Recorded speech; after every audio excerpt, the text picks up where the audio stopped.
So here's how to add menu header on Wix. First up, let's head over to the wix.com website. And as you can see, we're already here. Now, click on Login or Get Started on the top right corner. And once you're logged in, this will be your dashboard. Now, if you go over to the left panel, you will get to see all of these options. For now, let's click on Edit Site on the right.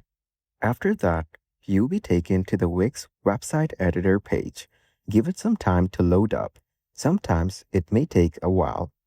So as you can see, we now have the website template. From here, go over to the left panel and click on the plus icon right over here.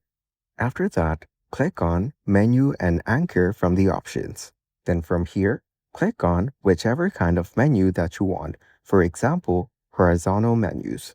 Then, go through the options over here and just drag and drop it on your website wherever you want to place it.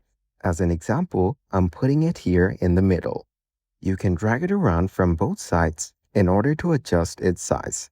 This way, you get full control over its placement. You can then go on to edit the contents according to your preference. And that is exactly how to add menu header on Wix.